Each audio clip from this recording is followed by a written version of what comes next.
Welcome back to Star Wars Nerds Unite, episode number 112.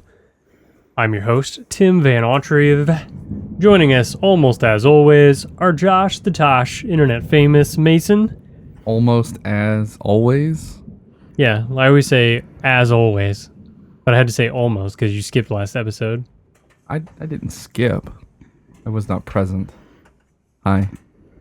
And Jennifer. Welcome, Jennifer. Hello. All right. We're going to break down some more Star Wars Rebels. The home stretch is here. This is the penultimate episode. We're going to be doing Twin Suns. Season 3 episode number doesn't matter. It's just called Twin Suns. 20 over there. You hear rain, And thunder. a rainstorm going on in the background. Hopefully there is no wasp buzzing that you also hear in the background. I have my head on a swivel because the wasps were coming in from behind me, and that's the danger zone. This here, the lamp right here. Yeah. The first wasp was right here, and the second one was right here on the back of my arm. So, I promise you that if I see a wasp, I won't say anything. oh, thanks. That's very You're helpful. welcome. I was just going to ask you to be on wasp lookout duty. No. So, at least this past episode, the memorable thing about it will be me screaming like a 10-year-old girl since a wasp landed on me, Yeah? as opposed to the fact that you weren't here. Hopefully. Hopefully. Synopsis on Twin Suns. I'm going to do this one. What do you think about that, Jenny? Okay. All right, so this episode, we see, it starts out with Darth Maul. He's ambling around Tatooine, and he's been looking for Obi-Wan because he wants his revenge upon Obi-Wan. And he sort of uses one of the holocrons to summon Ezra and make it seem like he needs to go there again. So once again, Ezra falls for Maul's tricks. Yeah. And they're all prepping for the invasion, the attack on Lothal. The rebels are. And Ezra says, I need to GTO. Something. GTO, that's the wrong acronym. It is the wrong name. I need to go. GO. He tells Hera and Kanan about it, and they were like, it's a trap.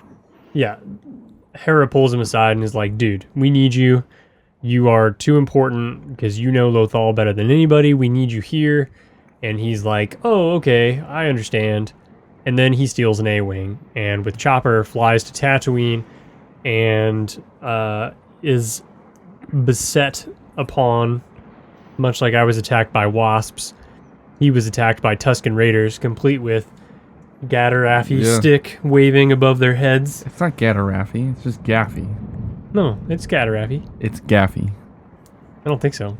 How much? What's the current rate of our bets? I don't know. One common Star Wars CCG card. One common Gattarafi stick. It is Gaffy stick. You keep talking. I'll show you. All right. So, blow up the ship. Maul kills the Tusken Raiders, but doesn't expose himself to Ezra yet. And Ezra starts walking in the desert, starts hallucinating, and Chopper breaks down. He passes out from dehydration and heat stroke. And out of nowhere, a cloaked boot arrives. Thunk. And it's Obi-Wan. And he has him in his little campsite with a... What kind of animal is that? I don't remember. I can't. It's I don't Looks even like a reptile. envision it in my head. You mean like a dewback? It's not a dewback. Because I can't even think about it in my head right now. I don't think... It's well, got maybe a it is really, dewback. really broad mouth. Yeah, it's okay, like I think it is a huge dewback. head. It looks like a frog almost with just... But they walk upright. Anyway. That's a horrible description of a dewback. Well, maybe it's not a So dewback. Obi-Wan talks to him. I'm telling you what it looked like. Not Ezra's what like, a we need dewback you. is. And Obi-Wan's like, you have everything you need already. He says, my place is here, basically, and I'm not going to go help you. And then Maul shows up, and he says some nasty things to Obi-Wan. And then, spoilers. This is spoilers. You're skipping. So Ezra wants to help Obi-Wan fight Maul because he feels like it's his fault because he fell for Maul's trap and he lured Obi-Wan out just like Maul wanted him to. And he's all worried about Obi-Wan. And Obi-Wan is like, no, I'll be fine. And he puts him on his little frog walker thing and just tells him to go north to get home. So Ezra and Chopper leave on the animal. And then Obi-Wan starts talking to Maul. He builds him a fire, though. A nice romantic fire. Well, he had the fire going while Ezra was still passed out. He made a campsite and he charged up Chopper, I think. Yeah. And you would have thought he would have, like, handed Ezra a canteen of water or something, but... I assume he did. They just showed it off screen. He was talking to Ezra about how Ezra kept saying that the holocrons brought him there and that the holocrons always tell the truth. And basically Obi-Wan was like, not really. They just tell you what you want to hear. And it was Maul that was talking to you. He tricked you. And, you know, you need to just know what's the truth yourself and not... What are you looking for? Just keep talking. Anyway, he tells Ezra to go back home and be with his family and that basically don't listen to the holocrons. Yeah. You gotta trust the Force. So then Maul shows up. It's definitely a dewback. Here's the picture. Me see. Yeah, that's what it was. That's what a dewback is? That's a dewback. So Maul shows up. They talk. Maul's super angry. And they're gonna fight. They're really gonna fight. And Maul charges him, and Obi-Wan cuts him down in one fell. But it doesn't even. It's not like he slices him in half. They do Maul gets a couple hits on his lightsaber that Obi-Wan blocks, and then Obi-Wan just does one quick little zoom, slice down the middle, and that's a Tusken Raider. Read the description text at the top. I just pulled out my Star Wars CCG cards that are always what does it me. say? It says Gattaraffy. No, it doesn't say Gattaraffy. Weld Gatter. It's a Gadurfy. Gadurfy, okay. Or a gaffy stick. All right, so I read it like I did when I was 12. Anyway, so Obi-Wan does one quick little slice down the middle, and it breaks Maul's lightsaber in half. It cuts his lightsaber in half. Because he has the two ends. two-bladed one. And at first you can't tell if he's hit or did he just cut his lightsaber, but he cut him in the middle. There he is, Monty. And then Maul kind of just drops to his slumps knees. Over. And then Obi-Wan cradles him like a little baby and caresses him while he's dying. And before they started fighting, Maul was making fun of him for being on Tatooine, basically. But then he was like, no, wait a minute. You must be here for a reason. Who are you Maul figures protecting it out. Or whatever? Yeah. And then when he's about to die, he goes, just tell me, is it the Chosen One? And then Obi-Wan says, yes, it is. And then Maul says, he will avenge us. And that's his last words. And then he... Yep. Closes his eyes, or I don't remember. I think Obi-Wan closes his eyes. Obi-Wan closes his eyes. He was such a gentle little murderer. He didn't murder him. He killed him in self-defense. Okay, whatever. So he didn't want to hurt him, but he knew the only way it was going to end was with one of them dead, and Luke was more important than not killing Maul. When Ezra was kind of warning him about what was going to happen, about Maul coming, Obi-Wan was super chill, and he's like, oh yeah, you mean Maul? I know. He's coming. He's acted like he was just kind of a slight annoyance. Yeah, he follows me everywhere. He wasn't even the slightest bit worried in any way about him being there. Shouldn't be. But I thought there's a dewback. Yep. I thought the fight was extremely yep. anticlimactic. That's a dewback. Yeah. I thought the fight was going to be epic. I thought they were going to break a sweat. They were going to jump around. Maybe Obi-Wan was going to hover. But I almost was did Darth Maul want to die? Did he just basically just let him kill him? He barely did anything. So There's lots of interpretations, but the most obvious one is based on if you knew what happens in the Phantom Menace. Are you familiar with the Phantom Menace? No, I mean the beginning of it. So in the Phantom Menace, Darth Maul fights Qui-Gon and Obi-Wan, and he kills Qui-Gon. Yeah, I knew that. And Obi-Wan was sitting there behind one of those ray shields, watching while this happens, while he kills Qui-Gon. And then he fights Maul and he cuts Maul in half. So why did Qui-Gon get killed so easily though? Wasn't Obi-Wan like his apprentice? Yeah, but Qui-Gon was more... So different Jedi have different capabilities and strengths. And Qui-Gon was not known to be a great swordsman. Oh. Whereas Obi-Wan is. He's one of the best ever in the Jedi. Okay. But anyways, so Qui-Gon, there's different... Oh, this gets into like the minutia of Star Wars. There are different styles for sword fighting, like there are in real life. And so Qui-Gon used a specific style of sword fighting, and Obi-Wan generally would use a different one, but he's so good, he knows almost all the styles, other than like one that only Mace Windu uses. Right. So anyways, he intentionally... He showed Darth Maul, so Darth Maul would know these styles as well, because he was trained by somebody who knew the Force. He was trained by Sheev Palpatine, the Emperor, Darth Sidious. So Obi-Wan gets in his normal stance, which would give away what style he's doing, and then he switched. Like if you're sitting there, when they're just staring at each other, Obi-Wan switches styles, and he switches to the style that Qui-Gon uses. Yeah. And he did it intentionally to like taunt him.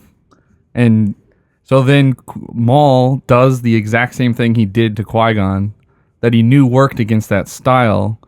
And Obi-Wan knew he was going to do it, and he countered it when he cut his lightsaber in half. Well, you could not ever get that from that 2-second scene. You can. Unless you Right, you have to be fully... You have to be like staring and like... No, you don't. Everything over and over. You don't have to though, because it's very deliberate. And the thing he did in the Phantom Menace, it stands out. If you blink, you'd miss it. It's not. It's so fast. I promise you. We'll go watch a clip of the Qui-Gon Darth Maul fight, and then we'll watch a clip of Twin Sons, and you'll be like, "Oh, that's obvious." Yeah. Did you notice that, Tim?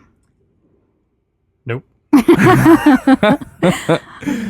So anyways, it showed lots of things. So it showed that Qui-Gon was mentally more stable, which was obvious. You mean Obi-Wan? Yes, sorry. Obi-Wan was more mentally prepared for what was going to happen than Maul. Maul was blinded by his rage, as it were. Obi-Wan was super chill. You could tell all that time meditating really changed his personality.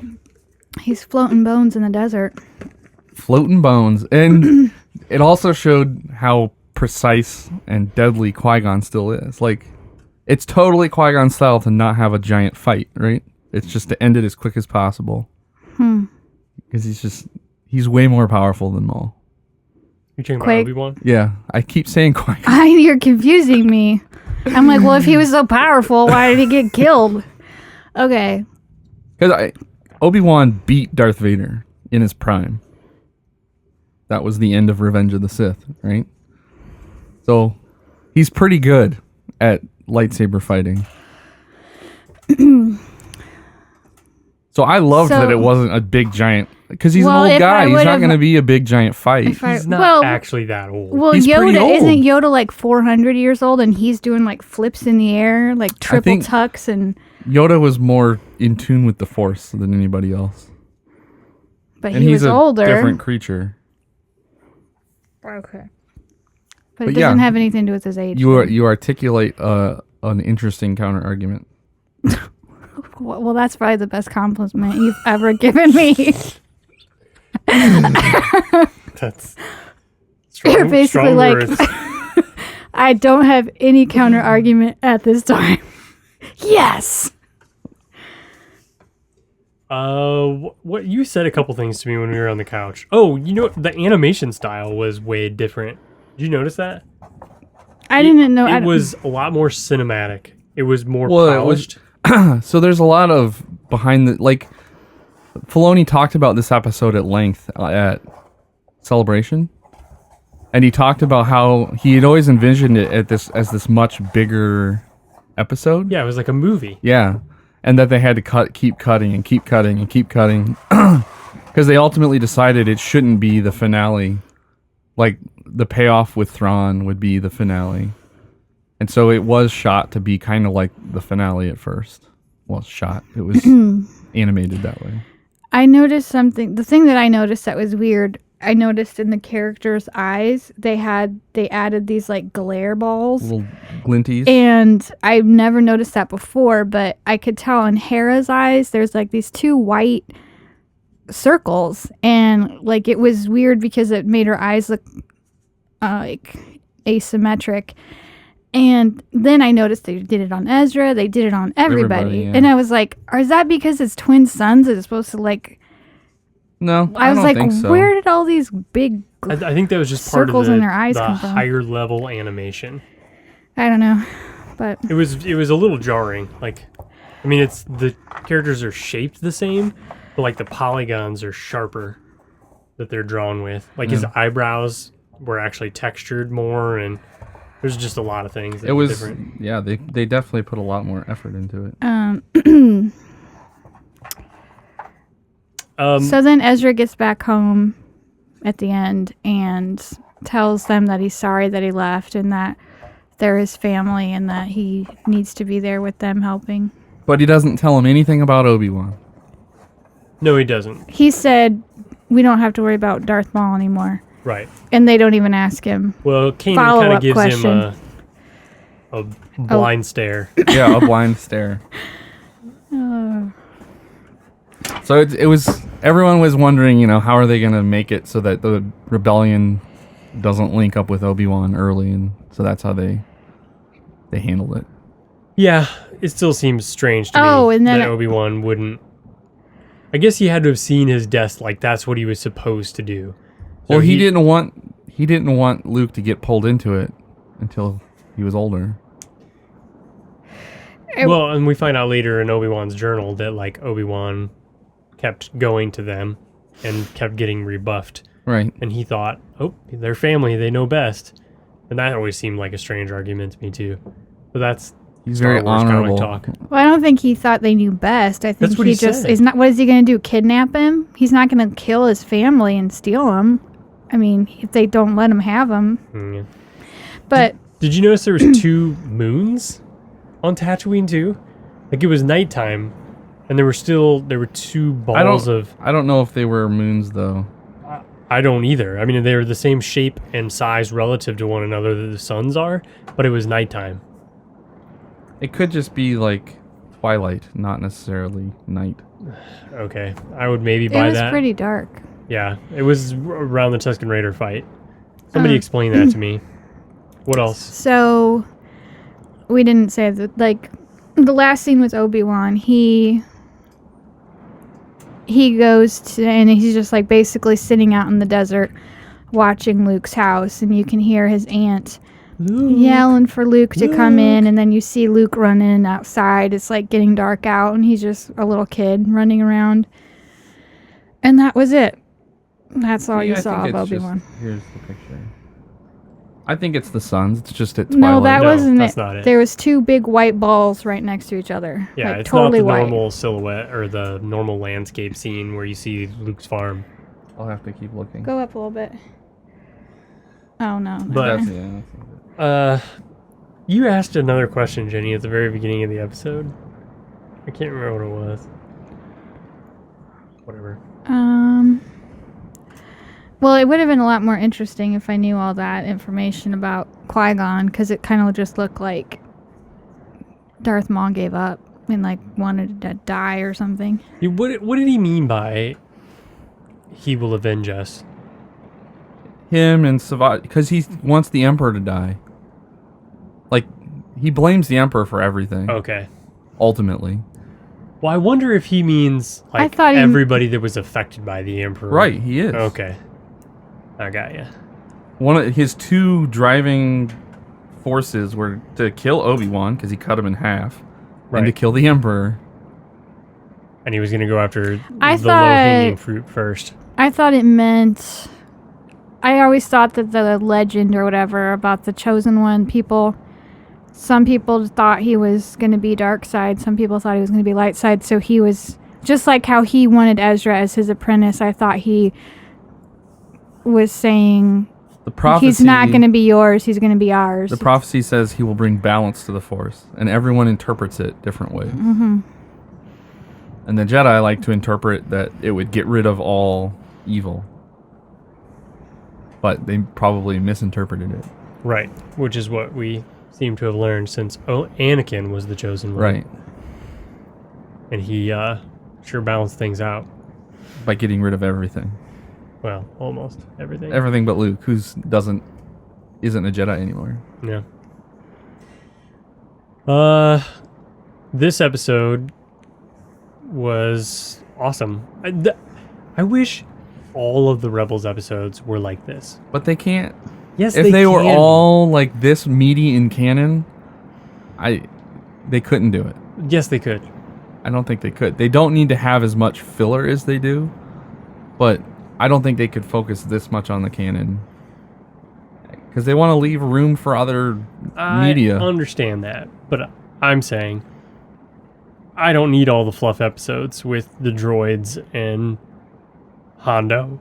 Excuse me. I need episodes with If it Maul wasn't a and kids Obi-Wan. program, I would agree with you. Nah, it's not a kids program. It's for me. But it's a kids program.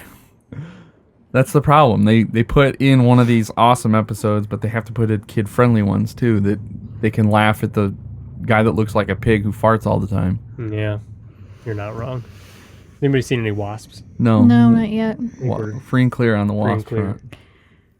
This was a really good episode. It ended with like the original Star Wars music. Right. Which is, I don't remember that being in an episode before. They've had original soundtrack stuff before. Oh. It was an excellent episode. I wish it could have been longer. Yeah, I do too. It did seem a little truncated. Ezra was annoying, but not as annoying as normal. And it was awesome to see Obi-Wan. I hope the annoyance factor of Ezra is gone I now. think he's gotten a lot better. Oh, he has, but he still does impulsive, random, stupid stuff. Yeah, I think they put the whole Ezra part in, and like Filoni even talked about it, they had to resolve why Ezra would not go look for Obi-Wan anymore because they opened up that plot thread. Yeah. But in the end, like, he really didn't have a point. He ended up just getting used as bait to draw out Obi-Wan, right? That's like the premise that they tell us. But in the end, Maul could have just, Obi-Wan could have just been sitting in the middle of the desert waiting for Maul. And they didn't really need Ezra to be there. So they could have spent less time, but they wanted to try and get some personal growth out of Ezra with his foolishness. Hopefully he's gone beyond being foolish. And well, I can understand making a mistake every once in a while, but it seems like every episode he makes a mistake. Right, which seems like that's the whole point of the story, is Ezra making mistakes. That's the plot. That's the plot driver. Well, I'm ready to rate and review, and I'm excited for the last episode. I don't get haven't why. watched it yet. I don't understand why Ezra would never bring up Obi-Wan in the future, though. Because Obi-Wan basically told him not to. I didn't get that. He told him he needed to go home and be with He was very his... firm in saying, Your place is there. Right, you have everything you need, he said. Right. You already have everything you need. He said you have everything you need, but it still doesn't mean don't mention my existence. It seems strange. I think Ezra understood that Obi-Wan was hiding on Tatooine for a reason. Oh. Yeah, I agree. Don't you think Kanan would sense it or something though from Ezra? But I think if he did, he would sense that Ezra understands that he shouldn't be talking about Obi-Wan. Okay. I suspect that they would defer to Obi-Wan on just about anything. I'm going to give this episode A 10. I'll do a 9.8. I can't give it a 10 just because of all the gallivanting through the desert. I actually kind of liked it. There wasn't very much. I usually don't like dream sequences, but that I thought was really well done. I liked the sand effect, Yeah. like how it sort of dried out on their skin and stuff. I thought it looked really cool. That really made me feel gross. Yeah, like I just did not want to watch people be sweaty and sticky. That's how it was supposed to look, I think. Yeah, I know, and I don't like that. So I'll give it a 9.9. I can't give it a 10. All right, that's still pretty great. It's a super good episode.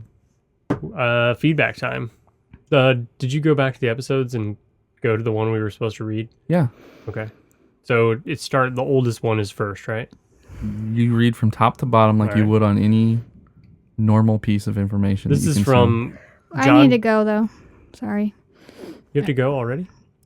I told you exactly what time I had to leave. All right. And You want to do the feedback without her? Yeah. I have to take Nolan to Boy Scouts. Okay, I can pretend to be you. Is there going to be somebody downstairs You can never pretend to be me. to hang out with Job? No. I can bring him up here. Yeah. Tell him to bring the Switch up here. There's a spider on the mic stand. We're being invaded with bugs. Yeah, we are. So we'll take a brief pause. Okay. And then we'll come back. May the Force be with you. All right, we are back from our brief break. We are joined at the table by Job, Who's playing Mario Kart. son of Josh the Tosh Mason. Can you say hi, Job? Hi, Joe. How old's Job? 4. He's 4. He's playing Mario Kart. He's taken the spot of Jennifer for the podcast. And Dragon. And Dragon. Jennifer is like a dragon. You're right. All right, this one is from John Best. You know John Best, don't you? You've met him, but you may not know him okay, by his name. SWNU crew. Despite the comments on the unknown rules of the physics in the Star Wars universe, ... all of John's emails, all of his good ones start with an ellipses. The discussion on weight of lightsaber discussion raised my gander, or maybe even my dander. 1. Correct discussion should focus on the mass of a lightsaber, not the weight. Weight is dependent on the gravitational or other force field in which it is measured. Josh. I said, so these I had prepared remarks. What if its sensation of weight is just a localized gravitational field and you are opposing its attraction to other things that are fixed around you? This would help the Jedi deflecting stuff, as they would just have to get close enough, and then the localized gravity field would have the effect of pulling the blaster bolts into the saber. Ponder on that, John. Whew. But he's correct. I mean, the unit of measure that is agnostic of gravitational pull is mass. But nobody cares about that. We can't relate to mass. We can only relate to weight because we live in a world where we have a constant acceleration pulling us towards the center of the earth. Do you remember what that's called, Joe? The thing that pulls us down to the earth? It's gravity, remember?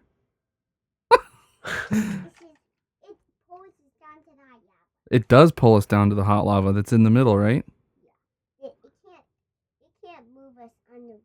No, the ground stops us. The ground stops us from going down. If there's a tornado, you would. Yeah, maybe. Man, we're getting Science Corner schooled by Job now. A new generation of Science Corner.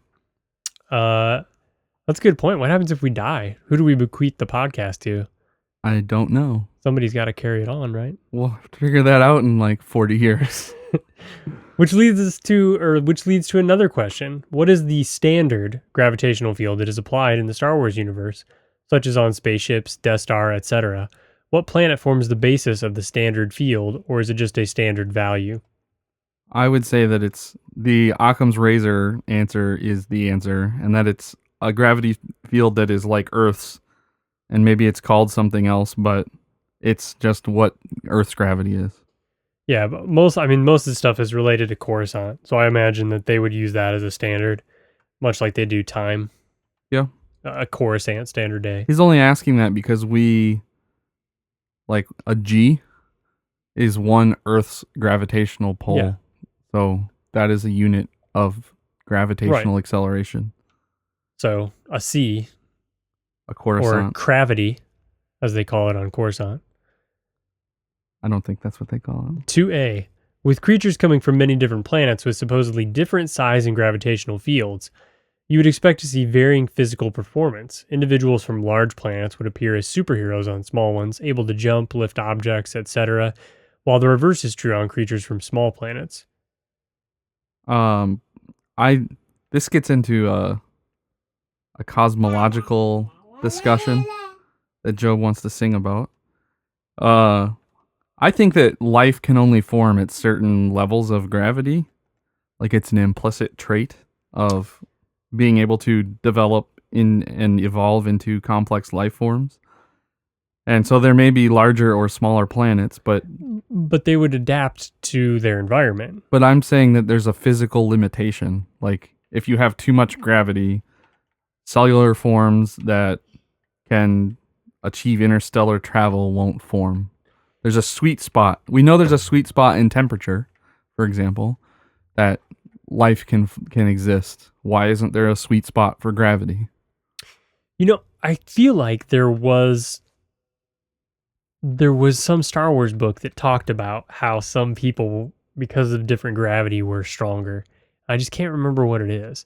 It may have just been a different science fiction novel, but I don't read a lot of science fiction that isn't Star Wars. It's a Dragon Ball Z thing. They train in enhanced gravity, but yeah, they do, but that's not it. I'm sorry, bud. Can we finish John's email and then one more email and then go? I told this other guy that we would read it on the air, so we have to do it. We'll do a couple more emails. I don't blame you. You could talk to Gus.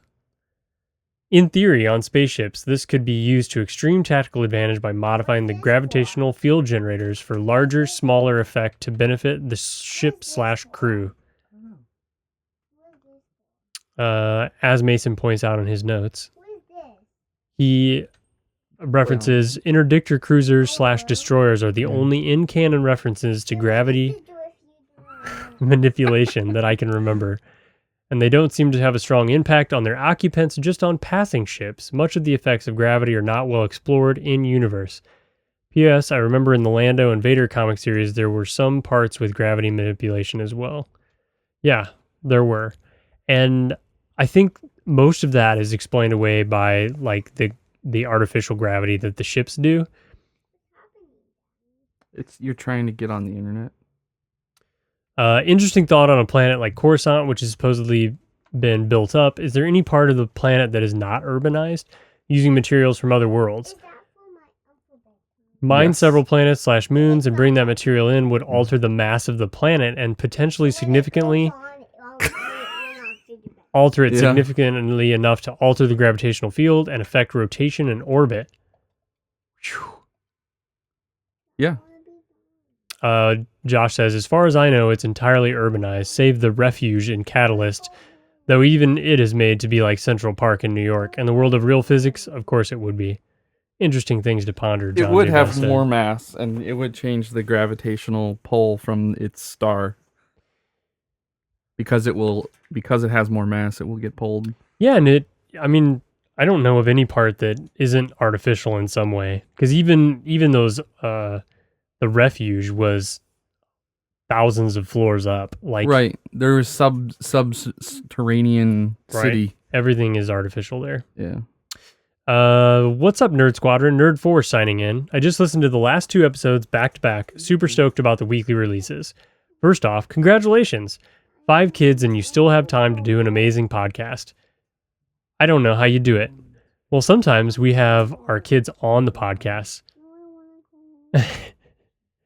And they talk and they whisper back and forth about having to go potty, and that's how we do it. I hear people are giving suggestions for baby names. I always like the name Patrick. No reason really, just think it's a solid name.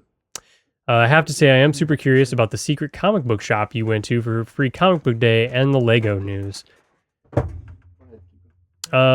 What's the Lego news? Just a Oh, he probably wanted you to post your picture of the picture of your big. the snow speeder. We went to a comic shop. I still can't really say where it was. I'll tell you in like I'll tell you in like a year. Yeah, you're gonna remember that. I will. I recently hear a quote from Pablo Hidalgo that really got my gander up. Either way, the blade is no longer considered Anakin's lightsaber by Lucasfilm. It has now been officially dubbed Rey's. What do you guys think about this? In my mind, it will always be Anakin's. Josh says, if the Kyber crystal called to Rey, it seems like it did, then it's hers. The whole idea of possession/ownership goes out of the window in the current canon. It's more of a symbiotic relationship now. That is true. Because the Kyber crystals basically call out to them. They pick their user, basically. So why do you think General Grievous's lightsabers didn't change color? Because he didn't actually he didn't bond with them. Yeah. Love the custom lightsabers Mason drew on my card. If I could design my own lightsaber, it would be a single blue blade with a very simple hilt. Nothing boxy or big protruding off the hilt, just something simple and easy to grasp. I would never go with anything like the Inquisitor sabers. Those helicopter things are the second worst thing to come out of Star Wars. First being Snaps Wexley. Whew, strong words against Snaps. We gotta wait until we're done. I agree, those Inquisitor sabers were pretty lame. But I think the thing I hated the most was the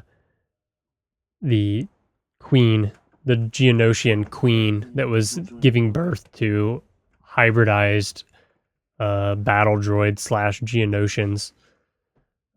Continuing, he says, this is from Icy Spidey, by the way. Looking forward to hearing what you guys think of the Obi-Wan and Anakin comics. Those came out a long time ago. Brings back fond memories of the incorrect Obi-Wan lightsaber hilt from the Scotty Young variant.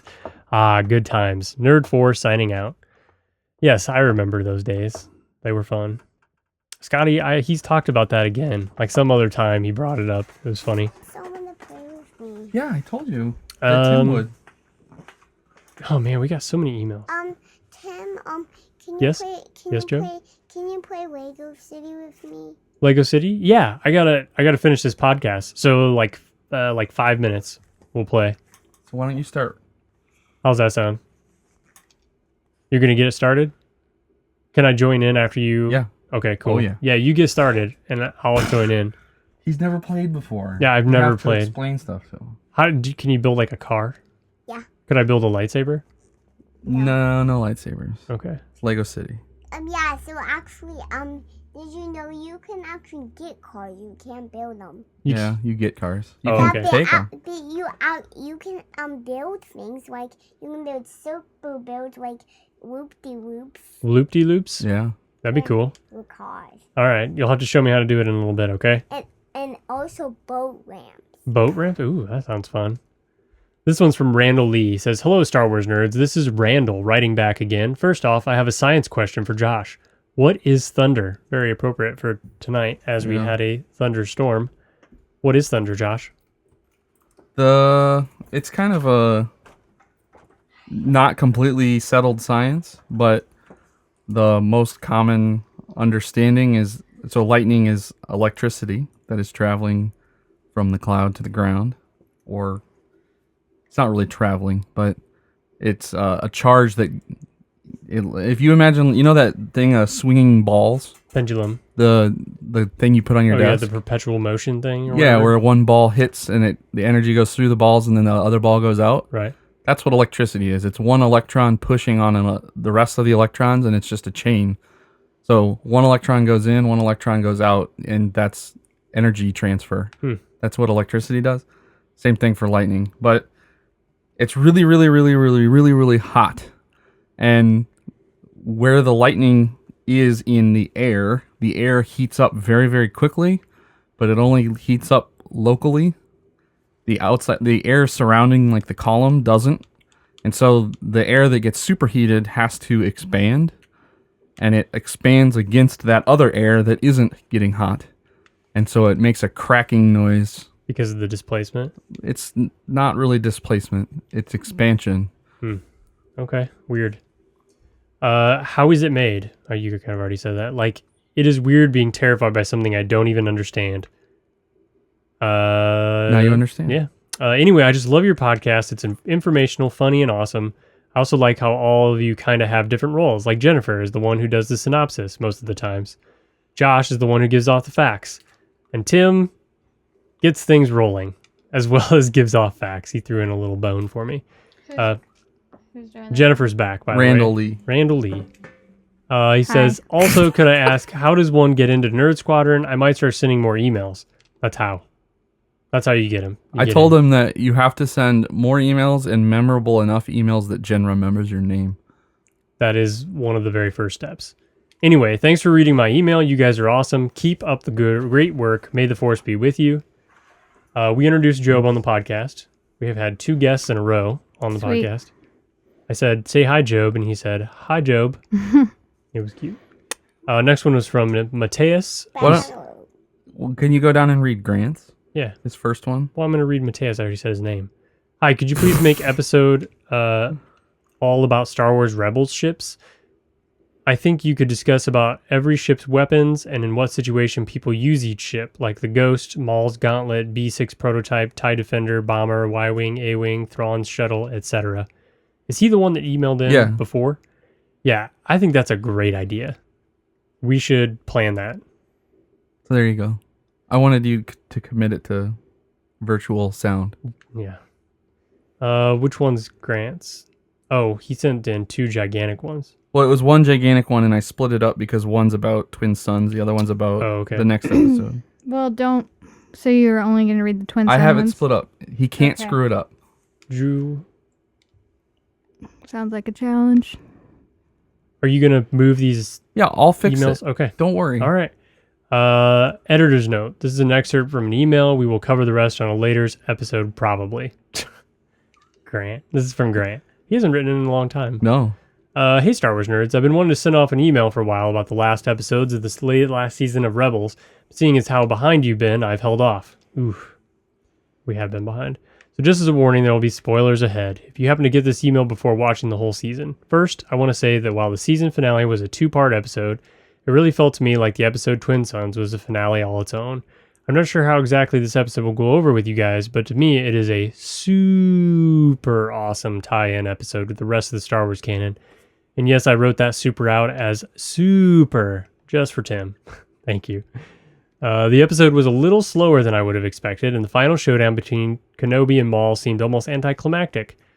But I have since read a few other reviews and perspectives, as well as rewatched the episode a few times, and I've realized that the episode has a lot of subtext. I still wonder if most of the scenes with Ezra wandering the desert could have been shortened, but I think the final showdown is perfect. I added that part. He said perfect. The showdown ends exemplifying just how different the characters of Kenobi and Maul have become, with Maul being stuck in the past, fixated on the day he died the first time, at the hands of Kenobi, while it shows how Obi-Wan has moved on. In fact, Obi-Wan states himself that he didn't really want to fight, and I think it's because he knew he'd have to kill Maul, and he didn't want that. I think that is why the fight ends up being so impactful to me. It isn't a long, drawn-out battle. It isn't even a duel between 2 equally matched adversaries. Obi-Wan knew he'd win and just finished it. And then he even seemed to mourn what had to be. Talk about emotions. And at the end, we even get to see Luke. To be concluded. You had a really, your interpretation of what happened in your breakdown was really good, Grant. It did seem anticlimactic at first, and I could see after talking about it, you sort of start to appreciate it more, and you appreciate just how chill Obi-Wan has become. He's let go, Darth Maul hasn't, and that's the difference right there between Jedi and Sith. All right, so oh man, so many emails I'm skipping. Jace, Robin. Why are you just not going in order? Because Josh told me to skip down. I wanted to cover Grant's in the episode Drew, about Jesse. Twin Sons. I'm going to read Jesse's. This is really short. Just watched the new trailer for Black Panther. Jen's favorite actor is in it. Yay. And congratulations on the little youngling. Thanks, Jesse. So we skipped Drew. We're skipping Jace. Sorry, guys. And we're skipping Robin's is so short. All right, we'll do Robin's. This is short. Hey, SWNU, Star Wars nerd from Chambana. Oh, Shambana. Okay. Champaign-Urbana. Yep, that's their silly name. Okay. We had talked Shambana. about that. Yeah. Just wondering when you guys are going to do more comic book reviews. I miss them. Do it, please. Okay, thanks. Bye, Robin. Ah, man, we do.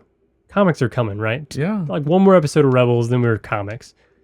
Summer of comics, we promised. Reason 43, why I love your show. I appreciate the fact that there is a female voice on your show. I grew up in a time where it was much more of a boys' club, and it wasn't cool for me as a female to be such a geek. So I love that Jen has a strong voice on the show. Keep up the good work. She's got a strong voice when Mason isn't interrupting her repeatedly. Right, honey? Mm-hmm. Jason, another communication in. I'm sorry. Pat, I see Spidey. I'm going to read Michael Hill's because I told him I would. Nerd Squad, he says. I've been searching for a great Star Wars podcast and finally found you all on Spotify. I listen to and from work here in Raleigh and when I am on flights. My job is pretty intense, so I don't get a chance to read the books like I'd like or catch up on Rebels, so thanks for the awesome synopses. Keep the episodes coming. One question. What do you think the next anthology solo film will be? I'm betting on Boba. If they go that route, I just hope they do him justice.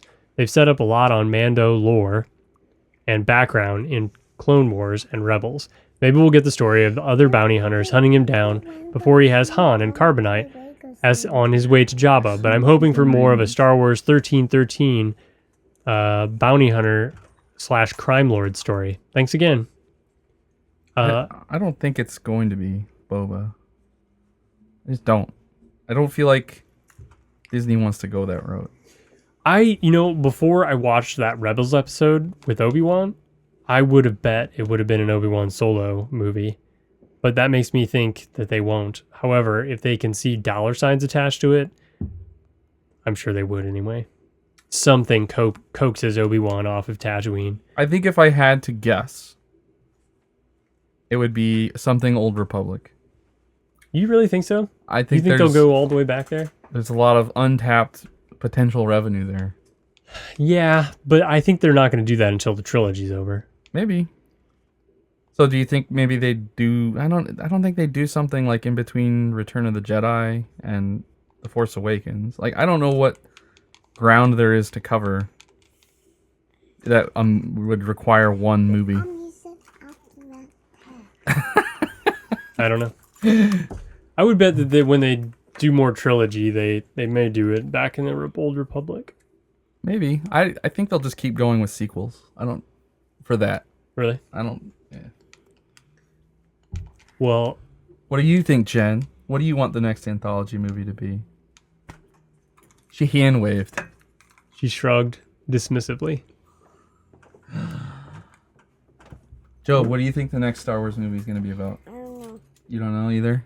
Mace Windu. Do you know who Mace Windu is? I don't think you do. He does. I can tell by the look on his face. All right. That's it for now. We do have more letters. I'm sorry to everybody that didn't get their letter read that did send in communique. But we'll be recording again soon. We'll cover the last episode of Rebels, and then we'll dig into the Summer of Comics.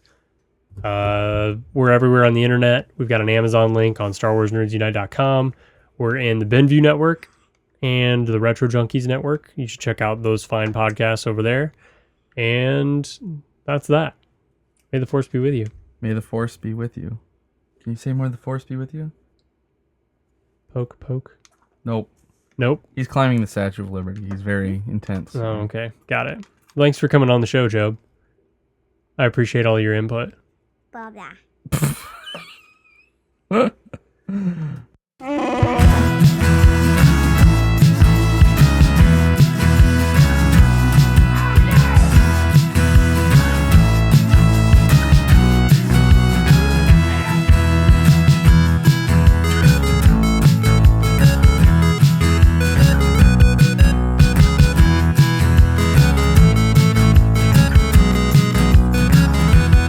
Did you hear that? We're doomed.